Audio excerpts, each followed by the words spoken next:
কথা ভুল কথা কোথাও লেখা নাই।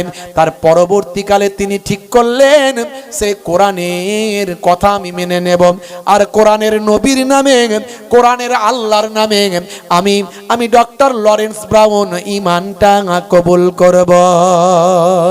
হে তরুণ যুবকেরা, ডক্টর লরেন্স ব্রাউন তিনি বিশ্বনবীর শিষ্য হলেন। পরবর্তীকালে দেখা গেল এই তিনি বিশ্বনবীর শিষ্য হওয়ার কারণে তাকে অনেক ঘাত প্রতিঘাতের আমার সম্মুখীন হতে হয়েছিল। পরবর্তীকালে যতদিন বেঁচে ছিলেন তিনি ইসলামের সেবা করেছিলেন, মানুষের সেবা করেছিলেন, শিক্ষার জন্য অর্থ ব্যয় করেছিলেন, অসংখ্য বই রচনা করেছিলেন, তিনি মানুষের উপকার করার চেষ্টা করেছিলেন। যতদিন বেঁচে ছিলেন তিনি দিনের পথে নিজেকে ধাবিত করেছিলেন। হে তরুণ যুবকেরা, এইভাবে মানুষ আল্লাহর দ্বীনকে খুঁজে পেয়েছে, নিজের ঈমানকে মজবুত করেছে এইভাবে। আজকে আমরা মুসলমান, আমাদের বাপ 14 পুরুষ মুসলমান, আমরা বাই চান্স মুসলমান, আর তারা বাই চয়েস মুসলমান। কিছু মুসলমান খারাপ কাজ করে আর সেই জন্য সমস্ত মুসলমানের বদনাম হয়। হলেন সুপ্রিম কোর্টে আবার আমি নিজে গিয়েও মামলা করে আসব, কথা দিয়ে গেলাম। ভয় পাওয়ার কিছু কারণ নাই, ভয় পাওয়ার কোনো কারণ নাই, চিন্তা করবেন না ভাইরা আমার। আমরা আল্লাহর হয়ে যায়, আল্লাহর পথে আসুন, দেখবেন কোনটা দিয়ে মাদাত গায়েবী আসবে আপনি চিন্তা করতে পারবেন না, কিচ্ছু ভাবতে পারবেন না কোনটা দিয়ে মাদাত আসবে গায়েবী। হে তরুণ যুবকেরা, হে আমার বন্ধুরা, শুনে রেখে দিন বাবা, জেনে রেখে দেন। হে মুসলমান, একটু লক্ষ্য করুন ভাই আমার, দোস্ত আমার, বাড়ি হলো কুয়েত। এই কুয়েতের একজন বিখ্যাত আল্লাহওয়ালা মানুষ, দিনের দাওয়াত দেনেওয়ালা মানুষ, একজন বক্তা, একজন ওয়াইজ, যিনি দিনের দায়ী, মানুষকে হেদায়েত দান করেন, সঠিক পথের দিশা দেখান। পরধর্মের প্রতি তার সহিষ্ণুতা আছে, মানুষকে নিজের ধর্মের প্রতি আহ্বান করেন। ভাই আমার, দোস্ত আমার, এটা কোনো অপরাধ নয়। আপনি আপনার ধর্মের প্রতি মানুষকে আকৃষ্ট করতে পারেন আপনার কাজের দ্বারায়, আপনার ভালোবাসার দ্বারায়, জোর করে নয়, জোর করে চাপিয়ে দেওয়া নয়। আপনি ইসলাম প্রচার করতে পারেন, বিভিন্ন ধর্মের মানুষ তাদের ধর্ম প্রচার করবেন, এটাই হলো সাংবিধানিক অধিকার। তিনি একজন বিখ্যাত ধর্ম প্রচারক। হে তরুণ যুবকেরা, হে আমার মুরব্বিয়ানেরা, তার নাম হলো জনাব আব্দুর রহমান আস-সুমাইত।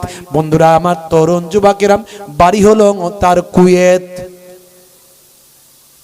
এই কুয়েতের মানুষটি, হে তরুণ যুবকেরা, হে আমার মুরব্বিয়ানেরা, তিনি একজন দিনের বড় দায়ী মানুষ ছিলেন।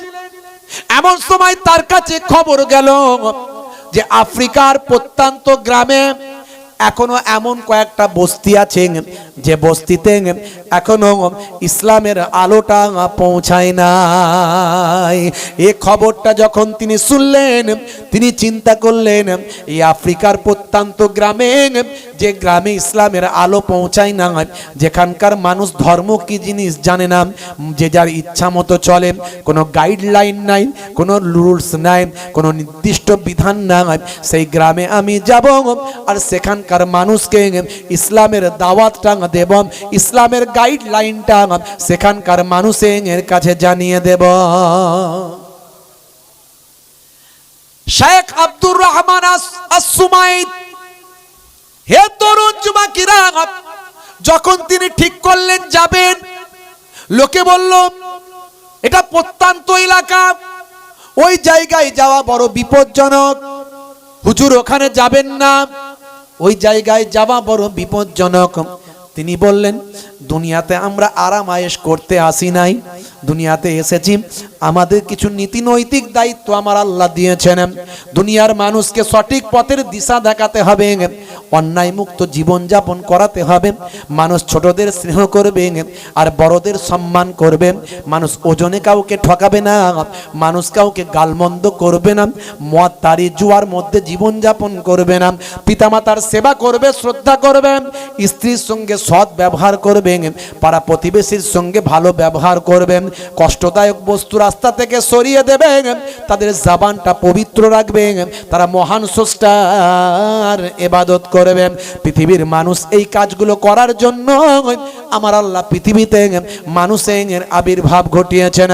আমি সেখানে যাব, তারা জানে না যেগুলো সেগুলো জানাবো, জোর করে তো তাদের উপর চাপাবো না, তাদেরকে সুন্দরভাবে আমার কথাগুলো বোঝাবো।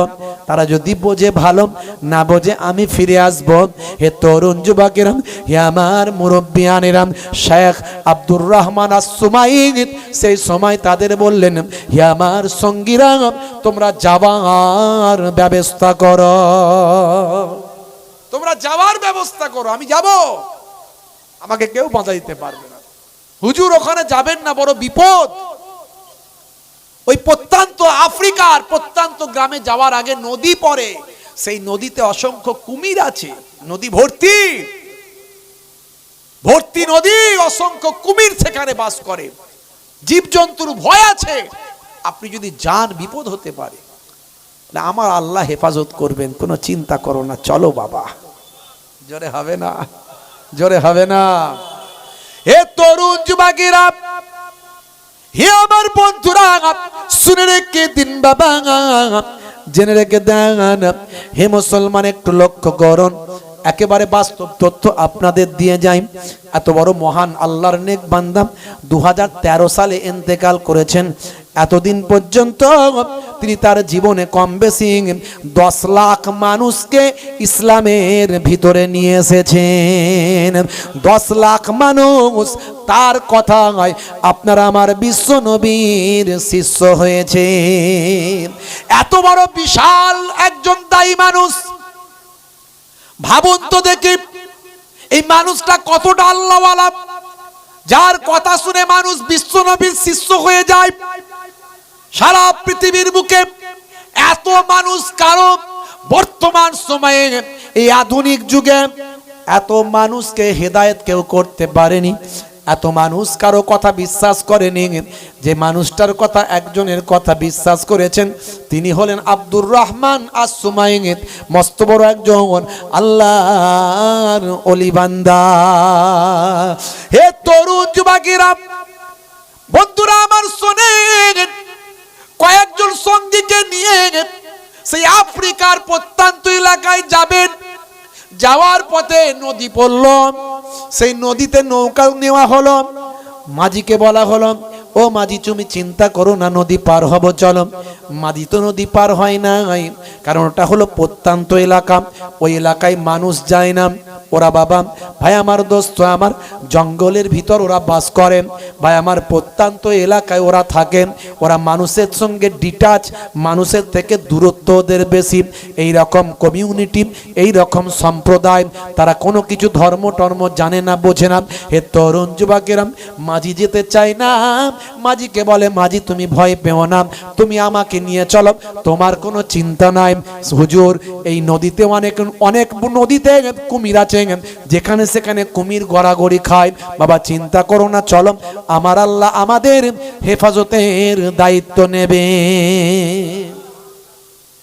কি সাহস ভাবুন, প্রত্যন্ত আফ্রিকার প্রত্যন্ত এলাকায় যাচ্ছেন কয়েকজন মাত্র সঙ্গীকে নিয়ে দিনের দাওয়াতের উদ্দেশ্যে। আহ কি ইমানি শক্তি একবার ভাবুন। আই কোচিরাই ভাই একটু পরে চা দেবে, একটু পরে, আমি শেষ করে দেবো, তো টাইম নাই, ওই দুয়ার আগে চা দেবে, দাঁড়াও একটু পরে, দাঁড়াও শেষ করে দেবো। কি ইমানি শক্তি একবার ভাবুন, চিন্তা করুন। আমার আপনার নবী বলেছেন, বাল্লিগু আন্নী ওয়ালাউ আয়া, তুমি একটাও যদি কোরআন হাদিসের কথা জানো, মানুষকে পৌঁছে দাও। তোমার টার্গেট থাকবে মানুষকে সৎ পথে পৌঁছানো, মানুষকে অনেস্ট বানানো, সৎ বানানো, পথ হারা মানুষকে পথ দেখানো, এটা তোমার টার্গেট। তুমি একা নামাজ পড়ছো, আমি বড় নামাজি হয়ে গেছে, আমি জান্নাতে চলে যাব, ও বেটারা জাহান্নামে যাবে, তা আমার কি? কথা ঠিক না ভুল? এই যদি টার্গেট হয়, নামাজ আপনি কায়েম করতে পারলেন না, নামাজের মর্ম আপনি জানলেন না, আপনি মনে করলেন যে আমি নামাজ পড়লেই মনে হয় মুক্তি। না, আমার আল্লাহ আপনাকে শুধু নামাজ পড়তে বলেননি, আমার আল্লাহ বারবার 82 জায়গায় বলেছেন নামাজ প্রতিষ্ঠা করতে, কায়েম করতে। তার মানে নিজে নামাজ পড়ো, নিজের পরিবারকে নামাজি বানাও, নিজের আত্মীয় স্বজনকে নামাজি বানাও, নিজের গ্রামবাসীকে নামাজি বানাও, নিজের এলাকাবাসীকে নামাজি বানাও। এটাই হলো নামাজ কায়েম করা। হুজুর আমি নামাজ পড়তে পারিনি জানেন তো হুজুর, শরীরটা আমার ভালো যায় না তো, আর কাজের মধ্যে থাকি তো, আমার বউ খুব নামাজ পড়ে। তো বউ নামাজ পড়ে তোমার কি? হ্যাঁ হুজুর বেয়াদবি নেবেন না, আমি নামাজ পড়তে পারিনি কিন্তু আমার ঈমান খুব পাক্কা। ওই সর্বনাশ, কথা বলে কি? নামাজ পড়ে না ঈমান পাক্কা, আর নামাজ না পড়লে আবার ঈমান পাক্কা হয়? হ্যাঁ, রাগ করবেন না, 1টা ঘন্টা সময় দিতে পারিনি আমরা নামাজে। 1টা ঘন্টা, 24টা ঘন্টা দিনে, 24টা ঘন্টা আল্লাহ আপনাকে আমাকে বাতাস নাক দিয়ে ঢোকাচ্ছেন, যদি বন্ধ হয়ে যায়, শ্বাস প্রশ্বাস বন্ধ হলে বাঁচবেন 3 সেকেন্ড 5 সেকেন্ড 10 সেকেন্ড পরে বাঁচবেন, 1 মিনিট 2 মিনিট পরে বাঁচবেন। চ্যালেঞ্জ গ্রহণ করুন। আমি একটা রুগা পাতলা মানুষ, বিরাট শক্তি সাহস আমার ক্ষমতা বিরাট নাই, কত বড় শক্তিশালী লোক আছে আসুক, আমি নাকটার মুখটা 15টা মিনিট টিপে ধরবো, লিখে দিতে হবে যে হুজুর কোনো দায়ী নাই, যদি বেঁচে যায় আমি 1 লাখ টাকা পুরস্কার দেবো, জান পারবে কেউ? তাহলে এই বাতাস কার? কে দিয়েছে বাতাস? কার পাচ্ছেন? হাওয়া নিচ্ছেন আপনি? বিজ্ঞান তৈরি করে দিচ্ছে নাকি? কোন মানুষ তৈরি করছে? আইজাক নিউটন, কোপারনিকাস, গ্যালিলিও বাতাস দিচ্ছে? হ্যাঁ, কোন বড় ডাক্তার ছড়িয়ে দিচ্ছে? আমরা তো এখন বিজ্ঞান ছাড়া কিছুই বুঝি না। কোন বিজ্ঞান বাতাস দিচ্ছে? নামটা বলুন আমাকে দেখি একবার। সব প্রাকৃতিক, প্রকৃতির ব্যাপার। প্রকৃতিটা সৃষ্টি করেছে কে? হ্যাঁ, প্রকৃতিটা সৃষ্টি করেছে কে? এই যে বিশ্ব ব্রহ্মাণ্ড তৈরি হয়েছে, মিস্টার জর্জ লেমিন্ট্রে, পৃথিবী বিখ্যাত জ্যোতির্বিদ, তিনি বলছেন এটা বিগ ব্যাং থিওরির মাধ্যমে হয়েছে। সবকিছু একত্রিত ছিল, সবকিছু একত্রিত ছিল, সেখানে একটা বিস্ফোরণ হয়েছে। এই বিস্ফোরণের মাধ্যমে ভাই আমার আকাশ আকাশের জায়গায়, জমিন জমিনের জায়গায়, তারা তাদের থিওরিতে বলছে এইভাবে বিশ্ব ব্রহ্মাণ্ড তৈরি হয়েছে। এটা হচ্ছে বিগ ব্যাং থিওরি। আর এই বিগ ব্যাং থিওরি যখন আবিষ্কার হয়ে গেল, ভাইরা আমার, তরুণ যুবকেরা আমার, মুসলিম পণ্ডিতেরা দেখলো এবার দারুণ কথা বলেছে তো মিস্টার জর্জ লেমিন্ট্রে। সালটা হলো 1931 সাল। আরে বাপ রে বাপ, এই যে বিগ ব্যাং থিওরির সূত্র দিল, আরে এটা তো আমাদের 1450 বছর আগে আল্লাহর কোরআনের ভিতরে লেখা আছে। জোরে বলুন সুবহানাল্লাহ। জোরে হবে না? অবাক, বিজ্ঞান অবাক। বলো কি কোরআনে লেখা আছে? বলে হ্যাঁ। আরে তোমরা আবিষ্কার করার পরে তো ধরা পড়ে যাচ্ছে, তো লেখা আছে তো। বলে হ্যাঁ, সে কি, কোথায় লেখা আছে? বলে দেখাও তো। বলে কি মনে হচ্ছে? দেখাতে পারবো না ভাবছো নাকি? মানানো গল্প বলছি? হ্যাঁ, মানানো গল্প বলছি মনে হচ্ছে? দেখো তাহলে। সূরার নাম হলো সূরা আম্বিয়া। হে তরুণ যুবকেরা, হে আমার বন্ধুরা, 1450 বছর আগে আল্লাহর কোরআন খুলে দেখো, 1931 সালে বিগ ব্যাং থিওরি আবিষ্কার হয়েছে। বিশ্ব ব্রহ্মাণ্ড আকাশ জমিন কেমন করে তৈরি হয়েছে, মিস্টার জর্জ লেমিন্ট্রে তিনি তার থিওরিতে বলেছেন এটাই হলো বিগ ব্যাং থিওরি। আজও বিজ্ঞানীরা অ্যাকসেপ্ট করেছে। হে তরুণ যুবকেরা, এটা 1931 সালের ঘটনা, কিন্তু 1450 বছর আগে সব আমার আল্লাহ কোরআন মাজিদে বিগ ব্যাং থিওরিটা লিপিবদ্ধ করেছেন। হে দুনিয়ার মানুষ শোনো, আপনার বাড়িতে কোরআন মাজিদ আছে, খুলে দেখবেন। সূরার নাম হলো সূরা আম্বিয়া। এই সূরা আম্বিয়াতে যাবেন, 30 নাম্বার আয়াত আপনি পড়বেন, বিসমিল্লাহির রহমানির রহিম। আওয়ালাম ইয়ারাল্লাযীনা কাফারু আন্নাস সামাওয়াতি ওয়াল আরদ কানাতা রাতকান ফাফাতাকনাহুমা। হে তরুণ যুবকেরা, আওয়ালাম ইয়ারাল্লাযিনা কাফারু, অবিশ্বাসীরা কি লক্ষ্য করে না, অবিশ্বাসীরা কি লক্ষ্য করে না, আন্নাস সামাওয়াত, নিশ্চয় আকাশ, ওয়াল আরদ, এবং জমিন পৃথিবী কি ছিল, আমার আল্লাহ বলছেন কানাতা রাতকান, তারা মিলিত অবস্থায় ছিল, সব একত্রিত অবস্থায় ছিল। আকাশ এবং জমিন যা কিছু আপনি দেখছেন সব একত্রিত অবস্থায় ছিল। আল্লাহ বলছেন ফা ফাতাকনাহুমা, আমি আল্লাহ আকাশ এবং জমিনকে সবকিছুকেই পৃথক পৃথক করে দিয়েছি। জোরে হবে না? কি প্রমাণ হলো যে সব একত্রিত ছিল, আল্লাহ পৃথক করেছেন, যেটা বিগ ব্যাং থিওরিতে মিস্টার জর্জ লেভিন্ট্রে বলেছেন। তাহলে 1450 বছর আগের কথা আজকের যুগের বিজ্ঞান আর বাস্তবতায় প্রমাণিত হয়। হে মুসলমান, এরকম উদাহরণ আমি কত দেব? 50টা কম করে দিতে পারি, 50টা, কিছু কম বেশি আমার গবেষণা থেকে, এরকম তো হাজারো আছে, যত খুঁজবেন তত পাবেন। ভাইরা আমার, এর পরেও কি মনে হচ্ছে আমাদের ঈমান এখনো নড়বড়ে থাকবে? ঈমান মজবুত হবে না? একটা ঘন্টা নামাজে দিতে পারবো না? হ্যাঁ, স্বাস্থ্য বিশেষজ্ঞরা বলছে নামাজের থেকে ভালো ব্যায়াম আর কি আছে।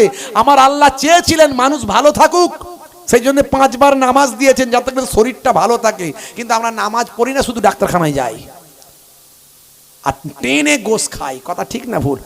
হ্যাঁ, সারাদিনে 400 টাকা ইনকাম করলে 650 টাকার গোশ কিনি, 150 টাকা ধার, 250 টাকা ধার, রাত দিন শুধু গোশ খাচ্ছি। চাকরিতে 2% আছি, 30টা, 100-র মধ্যে আছি 30টা, চাকরি করি 1টা কি 2টো, কিন্তু ডাক্তারখানায় গিয়ে দেখবেন 70টা আমরা। কেন ভাই? কেন? হসপিটালে 70টা আমরা, থানায় গেলে 70টা আমরা, জেলে গেলে 70টা আমরা, কেন 80টা আমরা? কেন? তার কারণ হচ্ছে কোরআন মানিনি, আল্লাহ মানিনি, নবী মানিনি। বললে বলবেন এত বড় কথা বলছেন, মানিনি হুজুর, খুব মানি, ওই রকম মানি, মুখে মানি, অন্তরে মানি না, কার্যে মানি না। যদি মানতাম তাহলে খাওয়া দাওয়াটা আমার নবী যেভাবে শিখিয়েছেন সেভাবে করতাম। আমার নবী বলছেন যখন খাবে পেটটাকে 3টে ভাগে ভাগ করে খাবে, একটা ভাগে খাবার দেবে, একটা ভাগ পানি, একটা ফাঁকা। ভাবুন তো এইভাবে কজন খাই আমরা? ভোগ লাগলে গলা পর্যন্ত টেনে মারি যতক্ষণ না পেট ভরে একদম জান ঠান্ডা হচ্ছে। তো এই রকম খেলে তো রোগ হবেই হবে। মেশিনটা তো ঘোরার সুযোগ দিতে হবে। ভিতরের মেশিন আছে রে ভাই, সেটা ঘুরবে তো নাকি? তার জন্য গলা ভর্তি খেলে হবে? আমার নবী শিখিয়েছিলেন খাওয়া, শোয়া, নামাজ। বছরে 1 মাস করে রোজা রাখো, যেমন আল্লাহর কাজ হবে দুনিয়ার কাজও হবে। সব ব্যাপারে বিজ্ঞান আছে, সায়েন্স আছে। রোজার মধ্যে অটোফেজি, আত্মভক্ষণ। জাপানের বিজ্ঞানী ওসিনোরি তিনি গবেষণা করেছেন এই ফাস্টিং নিয়ে, এই রোজা নিয়ে, উপবাস নিয়ে তিনি গবেষণা করে নোবেল প্রাইজ পেয়েছেন। যাই তাই ব্যাপার নয়, গ্রিক ভাষায় তিনি বলেছিলেন এটা হলো অটোফেজি, আত্মভক্ষণ, নিজেকে খেয়ে ফেলা। এই যে 15 ঘন্টা করে রোজা রাখছেন প্রতিদিন, একদিনের কেস নয়। অন্যান্য ধর্মের মানুষরা একটু একটু বাজে বলে নাকি, শুনেছি মাঝে মাঝে একটু লিকুইড খাওয়া যায়, একটু দুধ খাওয়া যায়, নাকি ফল খাওয়া যায়, করা যায়। মুসলমানদের এক চুল কিছু খেয়ে ফেললি রোজা ভেঙে যাবে, ইচ্ছাকৃত হবে। এই যে 15 ঘন্টা, 14 ঘন্টা, 16 ঘন্টা করে 1 মাস শুকিয়ে থাকছেন, পেটের ভিতরটা কি হচ্ছে জানেন? চচ্চড়ি হয়ে যাচ্ছে পুরো একদম। আর এটা আমাদের বিরাট ইমানি শক্তি একটা। এই ইমানি শক্তি 1 মাস যেটা আমরা দেখাই, এটা যদি সারা বছর দেখাতাম মুসলমানরা সব আল্লাহর ওলি হয়ে যেত। কিন্তু ওইটা আমরা রাখতে পারতাম, আমরা রাখতে পারিনি। আমাদের ট্রেনিং দেওয়া হয়, 1 মাস রোজা রাখার ট্রেনিং আমাদের দেওয়া হচ্ছে। 1 মাস রাখছি, ওই সময় দেখবেন মুসলমানদের একটা 70%, 80% লোক কিন্তু আল্লাহওয়ালা হয়ে যায়। কথা ঠিক না ভুল বলেন? কিন্তু ওটা যেই রোজা হয়ে গেল, ঈদটা খালি ঈদের দিন আসতে দেরি, তারপরে একদম ওরে বাপরে বাপ, মোড়ে মোড়ে মোড়ে মোড়ে মোড়ে মোড়ে সব বড় বড় প্যান্ডেল করে বক্স বাজিয়ে মুসলমানের ছেলে ঈদের নামাজ পড়ে নাচছে, ঢাকা ঢাক ঢাকা ঢাক, সব শাহরুখ খান হয়ে গেল। এতক্ষণ আল্লাহওয়ালা ছিল, সব শাহরুখ খান হয়ে গেল। বুঝতে পারছি? মুসলমান রাগ করবেন না বাপ। হে তরুণ যুবকেরা, হে আমার বন্ধুরা, হে আমার মুরব্বিয়ানেরা, শুনে রেখে দিন বাবা। শেখ আব্দুর রহমান আস-সুমাইত এমন সময় মাঝিকে বললেন, মাঝি চিন্তা করো না, তুমি আমাকে নিয়ে চলো ওপার পর্যন্ত, তোমাকে ভয় পেতে হবে না, আমার আল্লাহ আমাদের হেফাজতের দায়িত্ব নেবেন। এটা আমার বিশ্বাস, আমার আল্লাহ ঈমানদারদের বিপদে ফেলবেন না। বিপদ দেওয়ার মালিক কে আর হেফাজতের মালিক? সেই আল্লাহর যদি আমরা কাজ করি, গোলামি করি, তাহলে আল্লাহ কি মনে হচ্ছে আমাদের বিপদে ফেলবে? আপনি একটা মালিকের আন্ডারে কাজ করছেন, মালিকের পছন্দের মানুষ আপনি, মালিক কি আপনার মনে হচ্ছে ক্ষতি করবে? জেনে শুনে ক্ষতি করবে? করবে না কখনো। আজ থেকে প্রতিজ্ঞা করুন যে একটা করে ঘন্টা আমাদের যিনি কুল কায়নাতের মালিক, সে আল্লাহর জন্য একটা করে ঘন্টা দেব, 23 ঘন্টা অন্য কাজ করি। 12 মিনিট করে সময় দিলে 5 12 60, 1 ঘন্টায় 5 ওয়াক্তের নামাজ হয়। 1 ঘন্টায় আপনি নামাজ জানেন না? হুজুর আমি নামাজ তো জানি না, কি করব এখন তাহলে? হুজুর আমি দোয়ায় কুনুত জানি না, সানা জানি না, দরুদ জানি না, সূরা জানি না, হুজুর আমি কি করব? চিন্তা নাই। মেজলা হুজুর পীর কেবলা রাহমাতুল্লাহ আলাইহি মেজো নানা যান, তিনি বলে দিয়েছেন, বাবা যারা নামাজ জানো না, এই নামাজি বান্দার সঙ্গে মসজিদে গিয়ে যেভাবে তারা পড়ে সেভাবে নামাজটা পড়ো। সুবহানাল্লাহ সুবহানাল্লাহ সুবহানাল্লাহ দিয়ে নামাজ পড়ো। এই নামাজ পড়তে পড়তে পড়তে পড়তে নামাজ শেখো, নামাজ জানো, ইমাম সাহেবের কাছে যাও, একটু করে বসো। বাবা পরকালে শান্তির জন্য একটু ইমাম সাহেবের কাছে যাও, লজ্জা ফজ্জা পেও না। শিক্ষার কোনো বয়স হয় না, বুড়ো বয়স। আল্লাহর নবী বলেছেন উতলুবুল ইলমা মিনাল মাহদি ইলাল লাহাদ, মায়ের কোল থেকে মৃত্যুর কোল পর্যন্ত শিক্ষা গ্রহণ করা যায়। আমি এখনো বুক ফুলিয়ে বলি আমি একজন ছাত্র, আমি শিক্ষক নয়। 17 বছর আমার চাকরির বয়স, আপনারা জানেন। আমি একটা উচ্চ মাধ্যমিক হাই সেকেন্ডারি স্কুলের টিচার। জি হ্যাঁ, 3 বার টিআইসি দায়িত্ব নিয়েছিলাম, মাস্টার ডিগ্রি, তারপরে এদিকে দুদিক থেকে মাস্টার ডিগ্রি টাইটেল, আর এদিকে বিএড ফিএড সব আছে টুকটাক যেটুকু যা পড়াশোনা করেছি। কিন্তু আমার মনে হয় আমি কিছু জানি না, আমার মনে হয় আমি কিছু জানি না। শিক্ষার কোনো শেষ নাই বাপ। তা আপনি যদি ইমাম সাহেবের কাছে গিয়ে একটু নামাজ রোজার মাসলাগুলো জানেন, শেখেন, তো অসুবিধে কি আছে? শেখেন, দুনিয়াতেও কামিয়াবি হবে, আখিরাতেও কামিয়াবি হবে। মেজলা হুজুর পীর কেবলা রাহমাতুল্লাহ মেজো নানা যান, তিনি বলছেন এই অবস্থায় যদি মারা যাও, তোমার নামটা আল্লাহ নামাজিদের খাতায় লিখে দেবেন। বলুন ইনশাআল্লাহ, বলুন আল্লাহুম্মা আমিন। আল্লাহ আমাদের নামাজি বানিয়ে দেন, বলুন আল্লাহুম্মা আমিন। হে তরুণ যুবকেরা, আব্দুর রহমান আস-সুমাইত মস্ত বড় আল্লাহর ওলি। হে তরুণ যুবকেরা, হে আমার মুরব্বিয়ানেরা, আমার আল্লাহ তাকে ওই বিপজ্জনক রাস্তাটা পার করে দিলেন। তিনি নৌকা পার হয়ে ওপারে গেলেন, কয়েকজন সঙ্গী সাথীদের নিয়ে খুঁজতে খুঁজতে খুঁজতে খুঁজতে সেই প্রত্যন্ত এলাকার বস্তিতে গেলেন। হে যুবকেরা, তাকে দেখে সাধারণ মানুষ অবাক হয়ে গেল, আপনারা কারা, এলেন কিভাবে? তখনকারের এলাকার মানুষের ভাষা যে বোঝেন এরকম ব্যক্তিকে সঙ্গে নিয়েছিলেন, তাদের মাধ্যমে কথাবার্তা বললেন। বলার পরে তারা অনুপ্রাণিত হলো, তারা আহ্বান করলাম, আল্লাহওয়ালা মানুষদের চেহারা দেখলেন কেনা ভালোবাসে। জঙ্গলের পশুরা আল্লাহর ওলিদের চেনে, আর মানুষ আল্লাহর ওলিকে চিনবে না, এটা হতে পারে না। তারা বস হয়ে গেল হুজুরের, ওই আল্লাহওয়ালা মানুষের বস হয়ে গেল। তারা তাকে সম্মান জানালো, রিসপেক্ট করলো।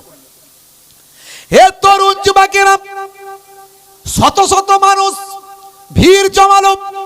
এইরকম মানুষকে তারা দেখে না। তিনি কুয়েতের মানুষ ছিলেন, ফর্সা টুকটুকে মানুষ, চেহারার মধ্যে নূর জ্বলছে, মুখে তার দাড়ি, গায়ে তার জুব্বা, মাথায় তার পাগড়ি টুপি। হে তরুণ যুবকেরা, এরকম মানুষকে দেখে সেই সমস্ত মানুষগুলোর হৃদয়টা বিগলিত হলো। সেই সময় ওই মানুষগুলোকে আল্লাহর মাহবুব বান্দা ভাই আমার আব্দুর রহমান আস-সুমাইত সেই সময় বললেন, হে বাবারা শুনে রেখে দাও, আমি তোমাদের কাছে এত দূরে ছুটে এসেছি, তোমরা কোনো তো ধর্ম টর্ম মানো না, তোমাদের কোনো গাইডলাইন নাই, তোমাদেরকে তো এসব কেউ কখনো বোঝায় না। বাবা কি করতে হবে শোনো, আমি তোমাদেরকে একটু ইসলামের দাওয়াত দিই। একজন মাবুদ স্রষ্টার আরাধনা করতে হবে, আর আমাদের মধ্যে ন্যায় পরায়ণ হতে হবে, অন্যায় থেকে দূরে থাকতে হবে, অপরাধ মুক্ত জীবন যাপন করতে হবে, কোন রকম অপরাধ অন্যায় থেকে দূরে থাকতে হবে। একটা গাইডলাইন, একটা বিধি, একটা নিষেধ, বাবা একটা সততা, নম্রতা, ভদ্রতা, এই পিতামাতার সেবা, ছোটদের স্নেহ, বড়দের সম্মান, এই যে ইসলামিক গাইডলাইনটা সুন্দর করে পোলাইট ভাষায় বোঝাতে লাগলেন। সেই সময় গোষ্ঠীর প্রধান গোষ্ঠীর হেড এসে বলল, হুজুর সব বুঝলাম, যদি আপনার কথা আমরা মানতে পারি, আপনার কথা আমরা গ্রহণ করতে পারি, বহুদিন পর্যন্ত এই এলাকায় পানি হয়নি, এই এলাকার মানুষ আমরা পানির জন্য বড় বিপদে আছি, যদি আমাদের জন্য আপনি দোয়া চান, আর যদি পানি আপনার কথাই নাজিল হয়, তাহলে আমরা কথা দিলাম আপনার আল্লাহকে আমরা আল্লাহ বলে মানব, আপনার নবীর নামে কালেমা পড়ব। কত বড় চ্যালেঞ্জ! ভাবরে, আবার বিরাট ব্যাপার, কত বড় চ্যালেঞ্জের ব্যাপার। এই চ্যালেঞ্জের মোকাবেলা কেউ করতে পারবে? বর্তমান সময় এখনকার যুগে, খাজা গরিব নামাজের যুগে হলে বলতাম ঠিক আছে বাবা, তখন মোবাইল টোবাইল ছিল না, গান বাজনা ছিল না, হ্যাঁ, এত অন্যায় অত্যাচার অবিচার পাপাচার, রাস্তায় বেরোলেই তো গুনাহ, হ্যাঁ, রাস্তায় বেরোলেই গুনাহ। কোন দিকে তাকাবেন আপনি? আপনার কানটা কোন দিকে যাবে? কানে গুনাহ আসবে। তবে তার মাঝখানে ইমানদার আল্লাহওয়ালা মানুষ, আল্লাহর ওলিরা পাকাল মাছের মতো জীবন যাপন করে। পাকাল মাছ কাদায় থাকে, গায়ে কাদা লাগে?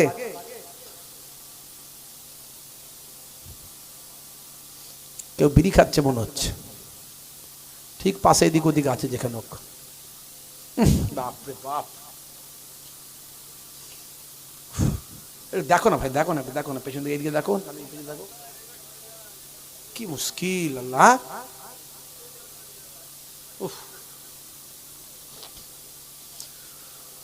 দরুদ শরীফ, আল্লাহুম্মা সাল্লি আলা।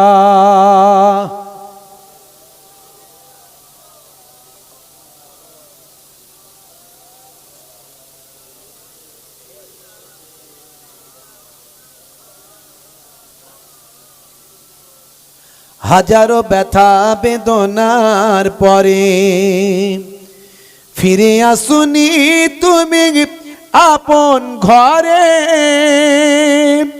দিনের আলো তুমি ছড়িয়ে দিতে চলে গেলে মদিনায় মক্কা ছেড়ে। হে রাসূল, তোমাকে ভুলি আমি কেমন করে, হে রাসূল, তোমাকে ভুলি আমি কেমন করে।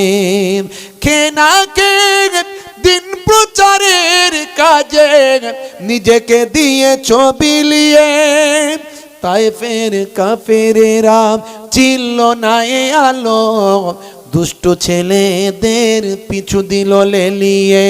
খেনাকে দিন প্রচারের কাজে নিজেকে দিয়েছ বিলিয়ে, তায়েফের কাফেরেরা চিনল না এ আলো, দুষ্ট ছেলেদের পিছু দিল লেলিয়ে।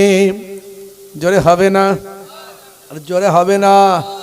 আমার নবীর কত অত্যাচার, কত জুলুম, কত কষ্ট নবী আমার সহ্য করেছেন, তারপরেও নবী আমার, আপনারা আমার জন্য আঘাত পেয়েছেন। পাথরের আঘাতে ক্ষত বিক্ষত হয়ে সারা শরীর থেকে রক্ত ঝরে। হে রাসূল, তোমাকে ভুলি আমি কেমন করে, হে রাসূল, তোমাকে ভুলি আমি কেমন করে। বলুন না সুবহানাল্লাহ। জোরে হবে না? জোরে হবে না? হেরার গুহায় তোমারই ধ্যান, আসমান থেকে নামে আল কোরআন। হেরার গুহায় তোমারই ধ্যান, আসমান থেকে নামে আল কোরআন। ভাঙলো সবার ভুল তোমারই পরে, আসলো কোরআনের ছায়া তলে।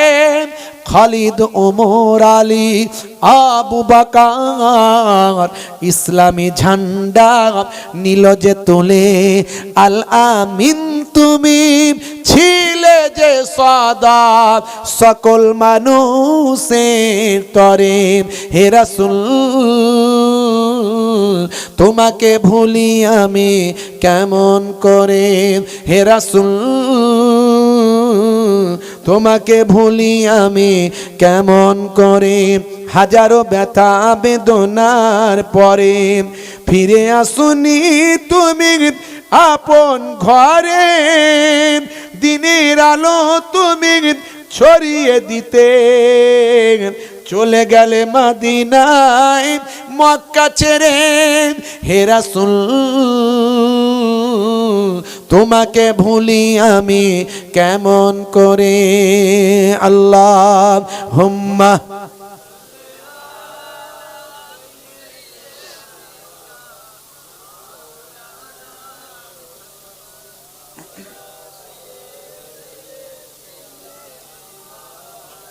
হে তরুণ যুবকেরা, হে আমার বন্ধুরা, শুনে রেখে দিন বাবা, জেনে রেখে দেন। হযরত আব্দুর রহমান আস-সুমাইত সেই সময় যখন ওই সমস্ত ভাই আমার বস্তির মানুষের সরদার যখন বললেন, শত শত মানুষের প্রতিনিধি তাদের লিডার যখন বললেন, হুজুর যদি আপনি দোয়া করেন, আমাদের এখানে দীর্ঘদিন ধরে পানি হয় না, পানির জন্য আমরা কষ্ট পাই, যদি আপনার দোয়াতে পানি যদি হয়ে যায়, আমরা কথা দিচ্ছি আপনার কথা মানব, আপনার নবীর নামে কালেমা পড়ে বিশ্ব নবীর শিষ্য হয়ে যাব। হে তরুণ যুবকেরা, হযরতে সুমাইত মুচকি হাসলেন বাবা, বললেন তাই নাকি? বলে হ্যাঁ, তাই যদি হয় তবে অসুবিধা নাই। শোনো, তোমাদের বস্তির যত মানুষ আছেন সবাইকে আমার সামনে জড়ো করো। তোমাদের যত বস্তিতে মানুষ আছে সবাইকে আমার সামনে জড়ো করো। সবাইকে জড়ো করা হলো। এমন সময় হযরতে সুমাইত আল্লাহর ওলি বান্দা, সেই সময় ভাইরা আমার তাদের সামনে ভাই আমার নামাজের মুসাল্লা বিছিয়ে দিলেন। নামাজের মুসাল্লা বিছিয়ে আল্লাহর দরবারে আল্লাহর সঙ্গে একটু কন্ট্যাক্ট করলেন, যোগাযোগ করলেন। হে তরুণ যুবকেরা, সবাইয়ের একটা অফিস আছে, অ্যাডভোকেটের সঙ্গে কথা বললে অফিসে যেতে হয়, ডাক্তারের সঙ্গে কথা বললে কনসার্ন নিলে অফিসে যেতে হয়। সবের একটা অফিস আছে বাবা। আমার আল্লাহর সঙ্গে কথা বলবেন, মাবুদ রবের একটা অফিস আছে, সেই অফিসটার অন্য কিছু নয়, সেই অফিসটা হলো নামাজের সিজদা। জোরে হবে না? আর জোরে হবে না? বান্দা নামাজ পড়ো, আকিরি ধরো, ছেড়ো না নামাজ এ জীবনে, করোনা কাজা হবে যে সাজা, দোজক ঠিকানা আখিরাতে, দোজক ঠিকানা আখিরাতে। নামাজ ছেড়ে দিলে দোজকে যেতে হবে, আখিরাতে জাহান্নামের ঠিকানা হবে। আল্লাহ রাব্বুল আলামিন আমাদের রক্ষা করুন, হেফাজত করুন, বলুন আল্লাহুম্মা আমিন। আল্লাহর সঙ্গে কথা বলার একটা জায়গা হলো নামাজ। হে দুনিয়ার মানুষ শুনে রেখে দাও, হযরতে মুসা কালিমুল্লাহ আল্লাহকে বলেছিলেন, আল্লাহ আমি আপনার সঙ্গে কথা বলি, তুকাল্লিমু মাই হাল তুকাল্লিমু আহাদা গায়রি, আপনি আমার সঙ্গে কথা বলেন, আমার সঙ্গে ছাড়া আর কারো সঙ্গে কি কথা বলেন? হযরতে মুসা কালিমুল্লাহ নিজের ওয়েটটা, নিজের ক্ষমতাটা একটু যাচাই করার চেষ্টা করলেন। আমার আল্লাহ বললেন, হে নবী মুসা শুনে রেখে দাও, জেনে রেখে দাও, বাইনি ওয়া বাইনাকা ৭০ আলফা হিজাব, তোমার আর আমার কথার মাঝখানে ৭০,০০০ নূরের পর্দা থাকে। তবে শুনে রাখো হে নবী মুসা, আখেরি জামানায় এমন একজন পয়গম্বর আসবেন, সেই নবী হবেন আমার হাবিব, আমার বন্ধু, আর তার উম্মতের এত মর্যাদা, তার উম্মতের এত দরজা, সেই নবীর উম্মত যখন সালাতে যাবে, নামাজে যাবে, তখন আমি আর তাদের মধ্যে কোনো পার্থক্য, কোনো হিজাব, কোনো পর্দা তাদের মাঝখানে থাকবে না। ডাইরেক্ট আখিরি জামানার নবীর উম্মতের সঙ্গে আমি আল্লাহ আমার সঙ্গে সামনাসামনি কথা হবে। জোরে হবে না? সেই নবীর উম্মত আমরা। আল্লাহ আমাদের কি সম্মান দিয়েছেন আমার নবীর খাতিরে। কিন্তু বড় দুঃখ লাগে, মুসলমানের 90 জন 100 জনের মধ্যে 90% মানুষ 5 ওয়াক্ত নামাজ পড়ে না। বড় দুঃখ লাগে। আল্লাহ ফেসিলিটি অনেক দিয়েছিলেন, আজ থেকে প্রতিজ্ঞা করুন। এ তরুণ যুবকেরা, শেখ আব্দুর রহমান আস-সুমাইত সেই সময় নামাজের মুসাল্লাটা বিছালেন। নামাজের মুসাল্লা বিছিয়ে লম্বা কেরাত ধরলেন, লম্বা তেলাওয়াত ধরলেন। আস্তে আস্তে দীর্ঘ সময় ধরে রুকু করলেন, সিজদা করলেন, রুকু করলেন, সিজদা করলেন। 2 রাকাত নামাজ, অনেকটা সময় নিলেন, সিজদায় গেলেন। সিজদায় গিয়ে মাবুদের দরবারে কান্না শুরু করলেন। আয় আমার আল্লাহ, আয় আমার রব, বড় চ্যালেঞ্জের মুখে দাঁড়িয়েছি। আমি আব্দুর রহমানের গুনার জন্য তুমি ইসলামের ক্ষতি করে দিও না। আমি আব্দুর রহমানের গুনার জন্য তুমি আমার ইসলামকে মানুষের কাছে ছোট করে দিও না। আমি আব্দুর রহমানের গুনাহের জন্য আমার নবীর সম্মান নষ্ট করে দিও না। আজকে তুমি আর ফিরিয়ে দিও না, আজকে তুমি ঘুরিয়ে দিও না। বড় চ্যালেঞ্জের মুখে দাঁড়িয়েছে আমার রব। আমি যদি দোয়া চাই, যদি পানি হয়, তারা তোমাকে আল্লাহ বলে মানবে, তোমার নবীকে নবী বলে মানবে। আমার রব, তুমি চ্যালেঞ্জের মুখে ফিরিয়ে দিও না। এই বলেন সিজদায় গিয়ে শেখ আব্দুর রহমান আস-সুমাইত ঝরঝর ঝরঝর করে কাঁদতে লাগলেন। এ তরুণ যুবকেরা, হে আমার মুরব্বিয়ানেরা, এমন সময় দেখতে পাওয়া যায় তিনি কান্না করছেন বাবা, কান্না করছেন বাবা, কান্না করছেন। হঠাৎ করে কালো মেঘ হয়ে গেল, বজ্রপাত শুরু হলো। আকাশ থেকে বড় বড় ফোঁটা তাদের মাঝখানে আল্লাহ নাজিল করলেন। এমন সময় পানির ভিতর ভিজে ভিজে শত শত মানুষ ওই আব্দুর রহমান আস-সুমাইতের হাতে হাত দিয়ে কালেমা পড়ে আমার নবীর শিষ্য হয়ে গেলেন। জোরে হবে না, জোরে হবে না, নারী দেখবে, এর নাম ইসলাম। বাস্তব তথ্য আপনাদের দিয়ে যাচ্ছি, ইন্টারনেট সার্চ করবেন, পাবেন। আব্দুর রহমান আস-সুমাইত কে? 2013 সালে তিনি ইন্তেকাল করেছেন। তার হাতে বিশ্বনবীর শিষ্য হয়েছে কিছু কম বেশি 10 লাখ মানুষ, 1 মিলিয়ন মানুষ। পৃথিবীর বুকে বর্তমান সময়ে সবচেয়ে বেশি মানুষ যার কথাতে বিশ্বনবীর শিষ্য হয়েছে তিনি হলেন আব্দুর রহমান আস-সুমাইত রাহমাতুল্লাহ আলাইহি।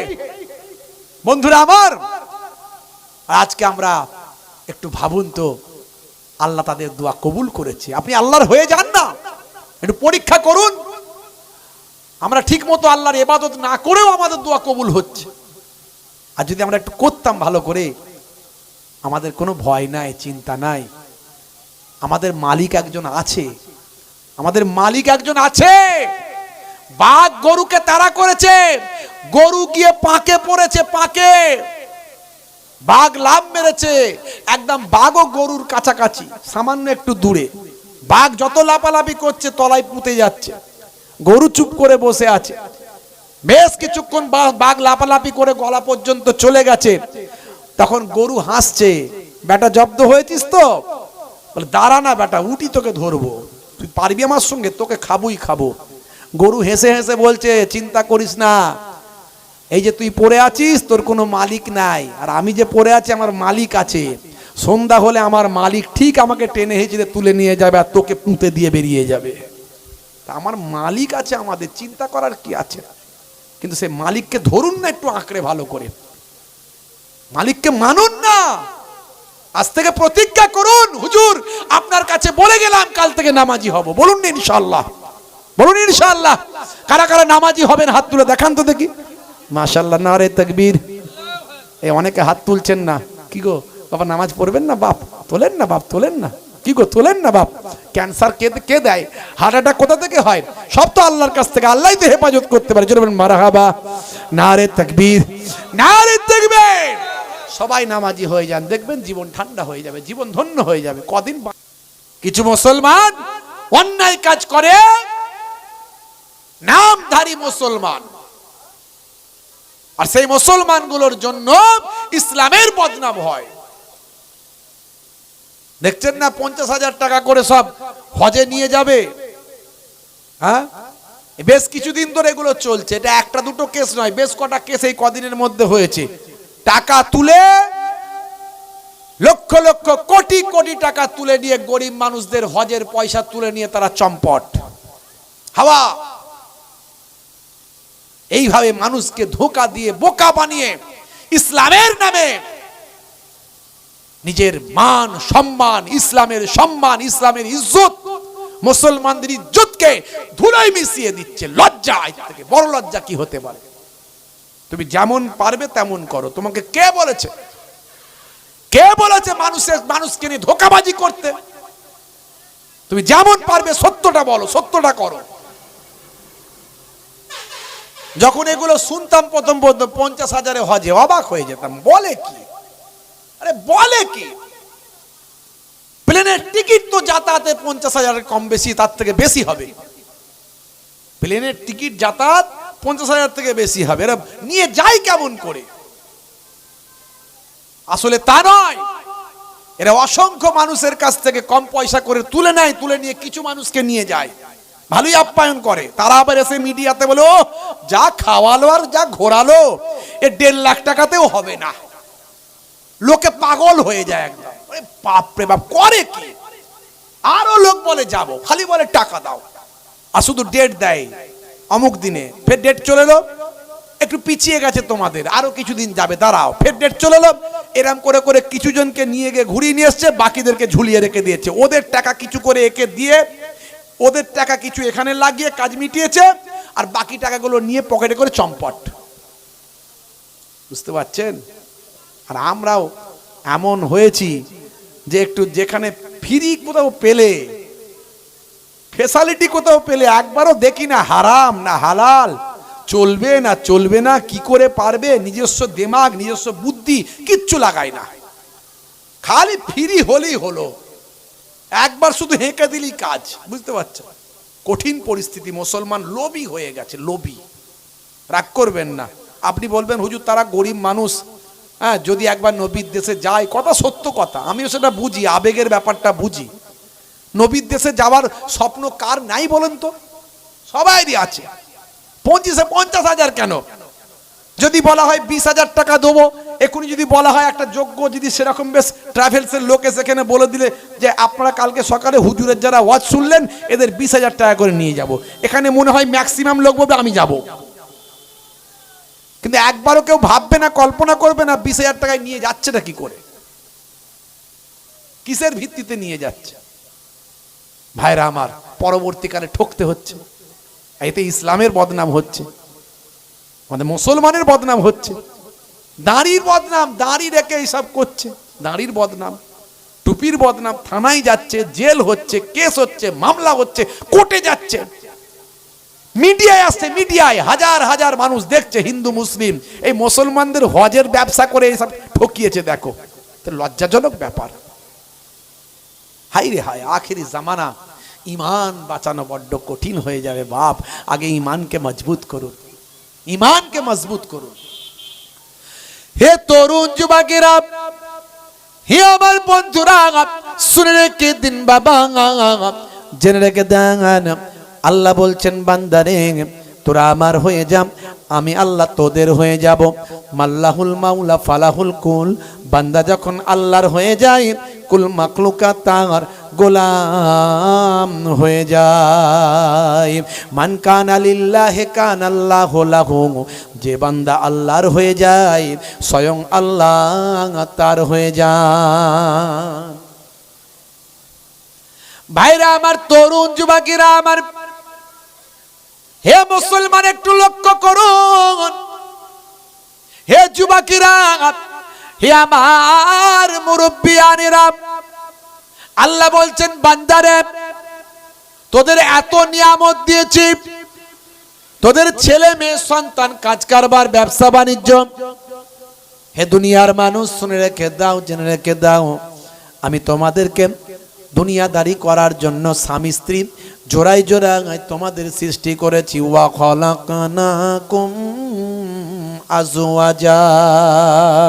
হে যুবকেরা, আল্লাহ বলছেন বান্দারে তোমাদের জন্য আমি আল্লাহ রাতকে আরামের বানিয়েছি, দিনকে তোমাদের জন্য রুজি রুটির করেছি।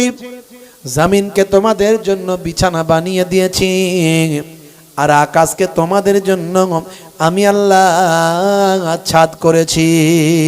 আর তোমাদের সন্তান সন্ততি দিয়েছি, ছেলে মেয়ে দিয়েছি, কাজ কারবার দিয়েছি। সাবধান, ওই ছেলে মেয়ে কাজ কারবার ব্যবসা বাণিজ্য বিবি বাচ্চা পেয়ে তোমরা যেন আমি আল্লাহ আমার ইবাদতটা ভুলে না যাও। ইয়া আইয়ুহাল্লাযীনা আমানু লা তুলহিকুম আমওয়ালুকুম ওয়ালা আওলাদুকুম আন যিকরিল্লাহ ওয়া মান ইয়াফআল যালিকা ফাউলাইকা হুমুল খাসিরুন।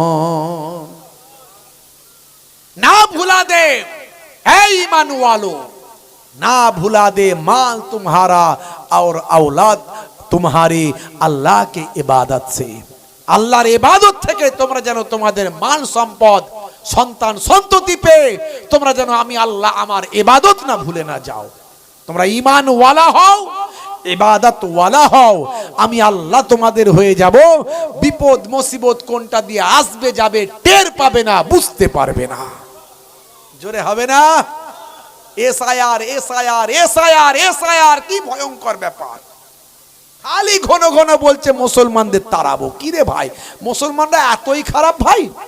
হ্যাঁ, মুসলমানরা এতই খারাপ? কি করেছে মুসলমানরা তোমাদের? এই নেতারা তোমাদের মুসলমানরা কি ক্ষতি করেছে? ঘন ঘন শুধু বলো মুসলমানদের তাড়াবো।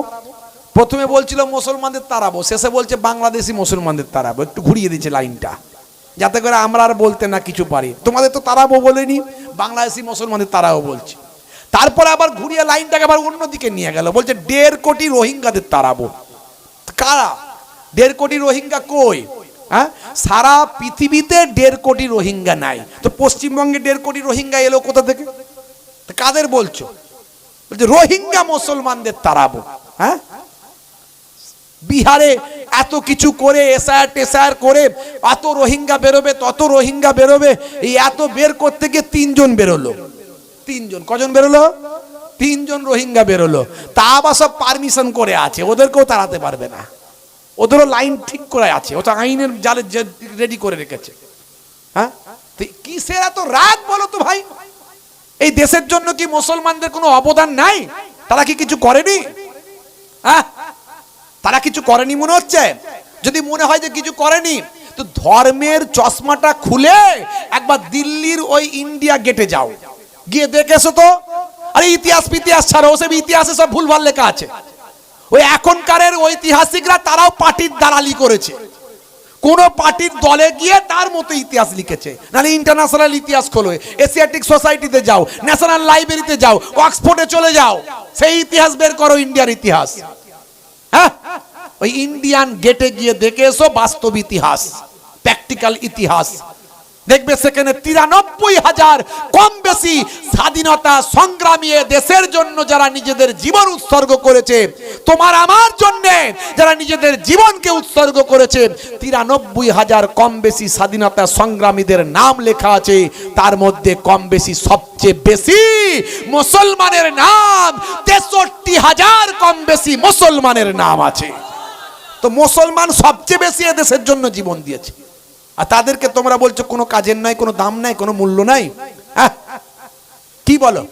এই ইন্ডিয়ান ফ্ল্যাগ, এই ইন্ডিয়ান ফ্ল্যাগের যে গোল যে অশোক চক্র, যে চক্রটা, এই চক্রটা তৈরি কে করেছে, কে ডিজাইন করেছে জানো? কার হাতে ডিজাইন? যে ইন্ডিয়ান ফ্ল্যাগ তুলছো 15 আগস্ট, এই ডিজাইনটা কার হাতে তৈরি জানো? যার হাতে তৈরি তিনি একজন মুসলমান, নাম হলো সুরাইয়া তৈয়বজি, তার নাম। এই যে লাল কেল্লায় প্রথম ইংরেজদের পতাকা ছুঁড়ে ফেলে দিয়ে ভাই আমার ইন্ডিয়ান পতাকা লাগিয়েছিলেন যে, তিনি একজন মুসলমান। শাহনওয়াজ খান, তিনি একজন মুসলমান। সেই মুসলমানের বাচ্চা প্রথমে গিয়েছিল। এই যে কারগিল যুদ্ধ হলো পাকিস্তানের সঙ্গে, তোমরা মনে করো পাকিস্তান মনে হয় আমাদের বিরাট বড় বন্ধু নাকি মুসলমানদের? আরে যে আমাদের দেশের শত্রু সে আমাদের শত্রু। এটাই হলো ইসলাম। সারা পৃথিবীর মানুষ আমাদের ভাই, হিন্দু আমাদের ভাই, খ্রিস্টান জৈন আমাদের ভাই, বৌদ্ধ শিখ ইসাই সবাই ভাই, সব রক্তের সম্পর্কে ভাই। ইসলাম সম্পর্কে জানো না বলে এই বাজে মন্তব্যগুলো তোমরা করো। এই বাজে মন্তব্যগুলো তোমরা করো, ইসলাম সম্পর্কে জানো না, পড়াশোনা করো, পড়াশোনা করো। সারা পৃথিবীর মানুষ মুসলমানদের রক্তের সম্পর্কে ভাই, আর সারা পৃথিবীর মুসলমান কলেমার সম্পর্কে ভাই। কিন্তু মুসলমানদের দেশপ্রেম হলো ঈমানের অঙ্গ।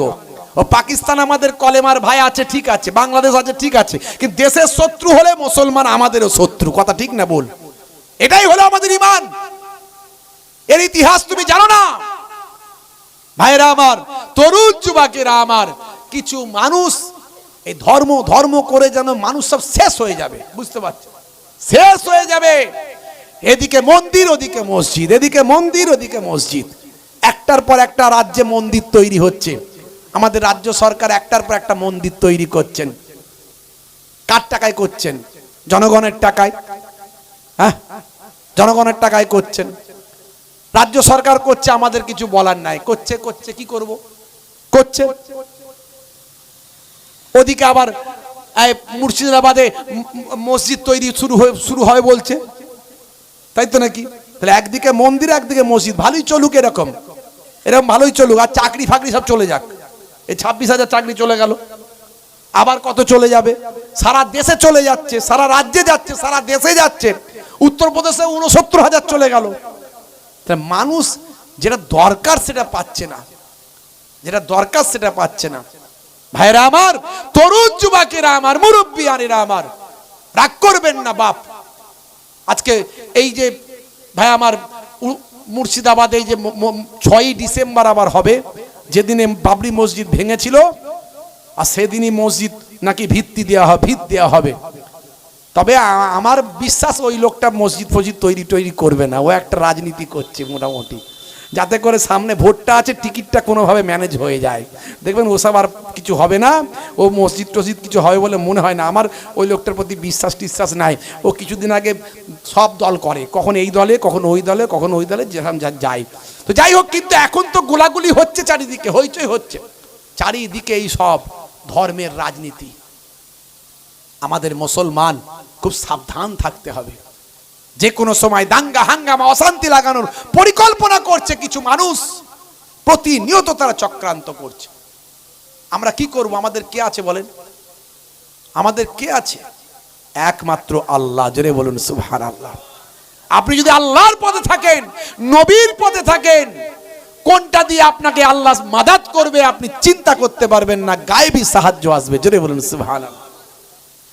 হে তরুণ যুবকেরা, হে আমার বন্ধুরা, শুনে রেখে দিন বাবা, জেনে রেখে দেন। এসআইআর নিয়ে মানুষ বড় ভয় পাচ্ছিল মুসলমান। মনে হয় হয়তো আমাদের নাম কেটে বাদ দিয়ে দেওয়া হবে।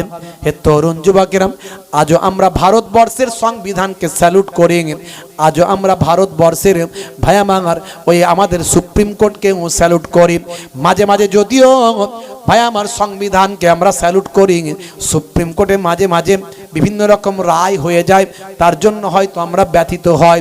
কিন্তু সুপ্রিম কোর্টে আজও যোগ্য বিচারপতিরা যোগ্য সঠিক রায় দেওয়ার চেষ্টা করেন। এই জন্য যোগ্য বিচারপতিকে জুতো পর্যন্ত ছোঁড়া হয়।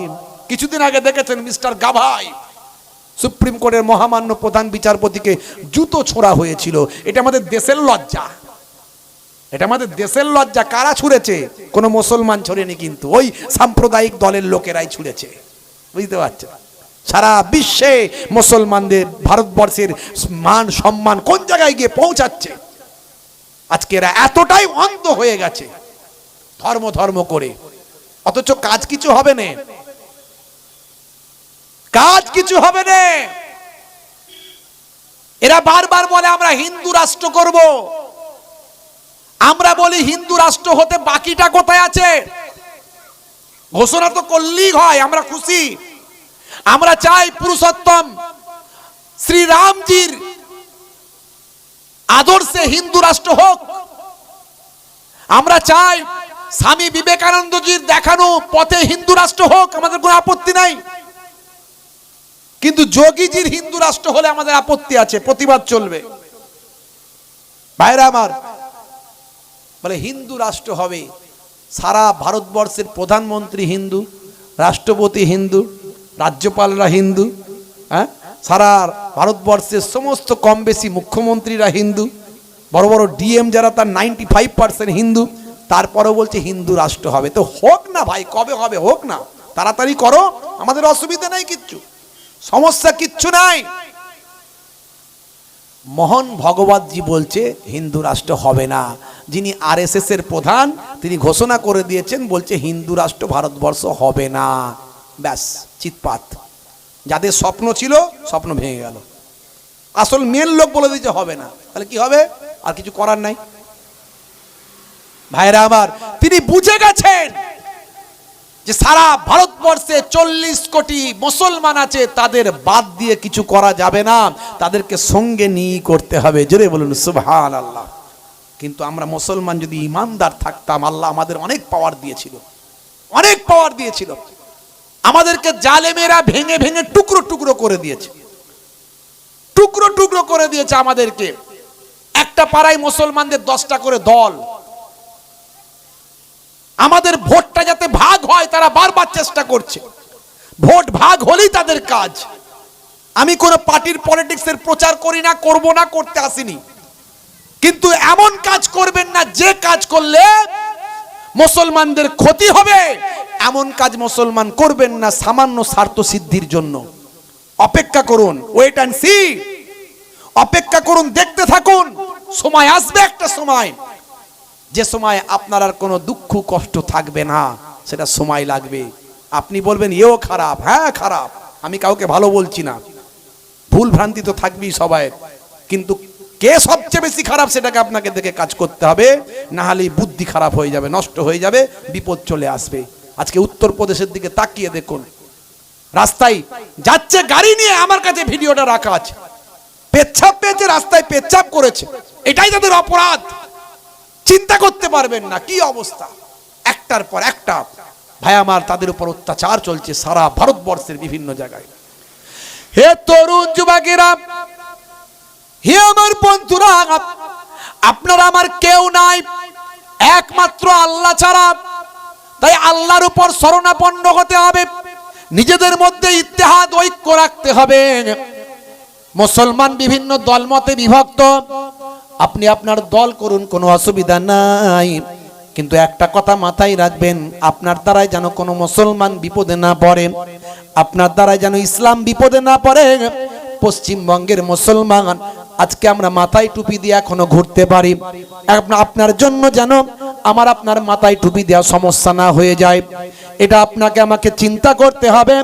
আর আল্লাহর উপর ভরসা রাখতে হবে, অপেক্ষা করতে হবে, আমার আল্লাহ আপনার আমার হেফাজতের দায়িত্বটা গ্রহণ করবেন। বন্ধুরা আমার, তরুণ যুবকেরা আমার, হে আমার মুরব্বিয়ানেরা, যদি আল্লাহর উপর ভরসা করেন, এই যে এসআইআর চলে গেল, আমরা ভেবেছিলাম অনেক বিপদ আসবে। নির্বাচন কমিশন বলেছে মাত্র 10 লাখ মানুষের ম্যাপিং পাওয়া যাচ্ছে না, 10 লাখ মানুষের নাম বাদ যেতে চলেছে, মাত্র 10 লাখ মানুষের নাম বাদ যেতে চলেছে। তারা কারা? তার মধ্যে ভাই আমার, মানুষ তো হতবাক, মনে করেছিল মনে হয় 50 লাখ 1 কোটি নাম বাদ যাবে। না না, নির্বাচন কমিশন ঘোষণা করেছে ভাই আমার কিছু কম বেশি 10 লাখ মানুষের নাম বাদ যেতে চলেছে। হে তরুণ যুবকেরা, তার মধ্যে ম্যাক্সিমাম হলো মৃত ভোটারের নাম বাদ যাবে। যে নামগুলো মারা গেছে, যে মানুষগুলো মারা গেছে, তাদের নাম 2002 সালে ছিল, তাদের এখনো নাম ছিল তালিকায় 25-এ, সেই নামগুলো 26 আর থাকবে না। একই ব্যক্তির নাম 2 জায়গায় আছে, এগুলো বাদ যাবে। এই রকম কিছু কম বেশি বাদ যাবে। আশা করা যায় মুসলমান আপনার আমার কারো নাম বাদ যাবে না। আর আবার বলে যাচ্ছি, ইচ্ছাকৃতভাবে ভারতীয় নাগরিক হওয়ার পরেও যদি কোনো মুসলমান আমার ভাইদের নাম বাদ যায়, আমি মোহেবুল্লাহ হুসাইনি কথা দিয়ে গেলাম, আমাদের সংগঠন আছে লেকচারার্স অ্যাসোসিয়েশন অফ বেঙ্গল, বাংলার আলেম ওলামাদের নিয়ে আমাদের সংগঠন। ওয়াকাফ নিয়ে আমরা সুপ্রিম কোর্টেও মামলা করেছিলাম, আমি নিজে গিয়েও মামলা করেছিলাম। আবার কথা দিয়ে গেলাম যদুরাটিতে দাঁড়িয়ে এই মিডিয়ার সামনে, আমরা ওই একটা যাকে ইচ্ছাকৃতভাবে বেনাগরিক করা যদি হয়, তার জন্য আবার প্রয়োজন। বাঁচবো বাবা, কদিন বাঁচবেন? আজ মারা গেলে কাল 2 দিন 3 দিন পরে কেউ খবর রাখবে না বাপ। 3 দিন পরে কেউ খবর রাখবে না। হঠাৎ করে কোনোদিন শুনবেন ছোট হুজুরের নাতি পিন্নগরী হুজুরের পোতা মোহেবুল্লাহ হুসাইনি নাই, বিদায় নিয়েছে। হতেই তো পারে বাপ, কোনদিন শুনবেন। কোনোদিন আপনার এখানে কত মানুষ মারা যাচ্ছে, কোনো গ্যারান্টি আছে বাপ? আজ থেকে প্রতিজ্ঞা করুন যে নামাজ ছাড়বো না বাবা, আল্লাহ ওয়ালা হয়ে কবরে যাব, আল্লাহকে সিজদা দিয়ে কবরে যাব। বাপ কাজা হলে কাজা পড়ুন, দাঁড়িয়ে পড়তে পারেন না বসে পড়ুন, বসে পড়তে পারেন না শুয়ে শুয়েও পড়ুন, কিন্তু নামাজ ছাড়বেন না। আর একটা কথা বলবো, সব জায়গায় বলি, আজও বলে যায়, ইবাদত যেমন সবচেয়ে বড় আল্লাহর ইবাদত হলো নামাজ, তেমন সবচেয়ে বড় নবীর সুন্নত হলো মুখের দাড়ি। সবচেয়ে বড় নবীর সুন্নত হলো মুখে দাড়ি। অনেকে দাড়ি রাখতে কিন্তু বোধ করেন, বিভিন্ন সেক্টরে থাকেন, বিভিন্ন জায়গায় যান, যদি বড় দাড়ি রাখতে লজ্জা পান ছোটই রাখুন, কিন্তু নবীর সুন্নত মনে করে রাখুন। এখন তো বিরাট কোহলি রেখেছে, হরভজন সিং রেখেছে, লিওনেল মেসি রেখেছে, নেতা মন্ত্রী রেখেছে, খেলোয়াড় প্লেয়ার রেখেছে, ভারতের প্রধানমন্ত্রীর মুখে দাড়ি, ভারতের আগের প্রধানমন্ত্রীর মুখে দাড়ি। তাহলে আপনার দাড়ি রাখতে লজ্জা কিসের? কেউ চাচা বললে ভাইপো বলবেন, অসুবিধা নাই। আমাকে এক বুড়ো কাকা আমাকে বলেছে চাচা, আমি দেখলাম এত বয়স্ক একটা ভাইপো পেয়েছি, 2-4 বার ভাইপো বলি। তা আমাকে একবার চাচা বলেছে, আমি কয়েকবার ভাইপো বলেছি, ব্যাস, সে আর আমার কাছে নাই হাওয়া। তো অসুবিধা কি আছে? ভাইপো বলার সুযোগ পাবেন, এটাও তো সৌভাগ্যের ব্যাপার, বলবেন, সমস্যা কিছু নাই। তো ওদের লজ্জা পাওয়ার কিছু নাই। আপনি দাঁড়িয়ে রাখছেন, কোনো লজ্জার ব্যাপার নেই। আমার নবীকে খুশি করার জন্য, আল্লাহকে খুশি করার জন্য সুন্নত বলে রেখেছি। হতে পারে দাঁড়িটা ছোট, যেদিন ইমানি শক্তি বেড়ে যাবে সেদিন মোহেবুল্লাহ হুসাইনি থেকেও বড় দাঁড়ি হবে। তার আগে যদি মরে যান, কবরে চলে যাওয়ার পরে মুনকার নাকির ফারিস্তা এসে বলবে মান রব্বুকা, দেখতে পাবে নবীর সুন্নত বলে মুখে ছোট হলেও দাড়িটা রাখা। হতে পারে ওই দাড়িটাই হবে নাজাতের জারিয়া। জোরে হবে না? নারে তাকবীর। দুটো জিনিস নিয়ে বাড়ি যান, এক হলো নামাজ, এক হলো মুখের দাড়ি, জীবন ধন্য হয়ে যাবে। 70 থেকে 80% অন্যায় অপরাধ আপনার কাছ থেকে অটোমেটিক পালিয়ে যাবে, আপনাকে পালাতে হবে না, সে নিজেই পালিয়ে যাবে। আর আল্লাহ আপনাকে দুনিয়াতে কবুল করবেন, আখিরাতেও কবুল করবেন। দুনিয়ার মানুষ আপনাকে স্যালুট করবে, মরে গেলে ফারিস্তারা স্যালুট করবে। যাই হোক, 3 বার সূরা ফাতিহা, 3 বার সূরা ইখলাস, 3 বার দুরূদ পাক তেলাওয়াত করবেন। তার আগে একটু দাঁড়িয়ে সালাম পেশ করি। ইয়া নবী সালামুন আলাইকা, ইয়া রাসূল সালামুন, ইয়া হাবিব সালামুন, সালাওয়াতুল্লাহ। আজ হ্যাঁ ঈদে এ মুবারক, আজ হ্যাঁ রোজে এ মুসর্রাত, आज है वक्ते बिलादात, आज है मिलाद आदे हाज़रात। या नबी सलामुन अलैका, या रसूल सलामुन, या हबीब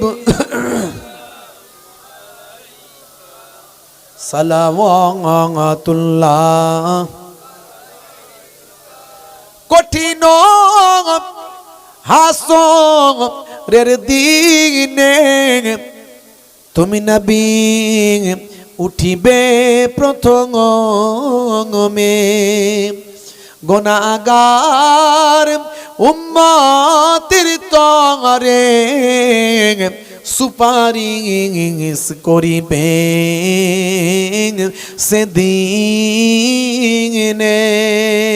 ইয়া নবী সালামুন আলাইকা, ইয়া রাসূল সালামুন। ভক্তি ভরে অন্তর থেকে মহাব্বতের সঙ্গে নবী পাককে সালাম দেওয়ার নির্দেশ স্বয়ং আল্লাহ নির্দেশ করেছেন কোরআনে। নবীকে সালাম দাও, মহাব্বতের সঙ্গে সালাম দেন।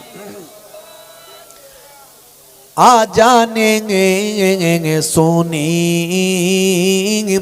আপনার নাম নামাজে পড়ি আপনার নাম দরুদে আপনাকে সালাম अपनी जेंगे नूरे मुजासाम या नबी सलामुन अलैका या रसूल सलामुन अलैका या हबीब सलाम अलैका सलावतुल्लाह अलैका সকলে বসুন ইয়া রাব্বি সাল্লাল্লাহু আলাইহি সাল্লাম দাইমান আব্দুল্লাহ হাবিবিকা খায়রাকাল কুল্লাম বেজারামের দরুদ ইমরান খান তার সম্পর্কে আপনারা খবর পেয়েছেন যে তাকে নাকি রাওয়ালপিন্ডি জেলখানায় তাকে নাকি শহীদ করে দেয়া হয়েছে, হত্যা করা হয়েছে। যদিও এই খবরটা নিয়ে এখনো সঠিক তথ্য নাই, এটা নিয়ে কনফিউজড আছে। তার পরিবারের অনেককে অ্যারেস্ট করা হয়েছে। পাকিস্তান উত্তাল, কখন কি হয়ে যায় সেটা আমরা জানি না। এত বড় একজন বিখ্যাত ব্যক্তি ইমরান খান, যিনি পরবর্তীকালে অনেক আল্লাহওয়ালা মানুষ হয়ে গিয়েছিলেন, যখন তিনি বাইরে বেরোতেন ভাই আমার, তার পকেটে থাকতো তসবিহ, হাতে তিনি তসবিহ নিয়ে কথা বলতেন এবং সর্ববৃহৎ একটা রাজনৈতিক দল তাহরিকে ইনসাফ পাকিস্তানে কায়েম করেছিলেন। সারা পাকিস্তান তার পক্ষে। ভাই আমার, সেই জায়গার সেই মানুষটা দীর্ঘদিন ধরে জেলখানায় বন্দী। তাহলে এত বড় রাজা, বাদশাহ, নেতা, মন্ত্রী কখন কার কি হয়ে যায় কেউ জানে না। তাই একমাত্র সর্বশক্তিমান আমার আল্লাহ, সে আল্লাহর পথে আমাদের ফিরে আসতে হবে। আল্লাহই পারেন আমাদের হেফাজত করতে, রক্ষা করতে। যত বড়ই শক্তিশালী হয় না কেন, যত বড়ই ক্ষমতাবান হয় না কেন, আমার আল্লাহ কি করবেন আমরা জানি না। তাই আল্লাহর পথে সকলকে ফিরে আসুন, সকলেরকে আমার আল্লাহর দিকে রুজু হতে হবে। আমার আল্লাহ আপনারা আমার হেফাজতের দায়িত্বটা গ্রহণ করে নেবেন। ভাইরা আমার, প্রত্যেকে তেলাওয়াত করতে থাকুন। মোনাজাত হবে 3 বার সূরা ফাতিহা, 3 বার সূরা ইখলাস, 3 বার দুরূদ শরীফ পাক তেলাওয়াত করুন।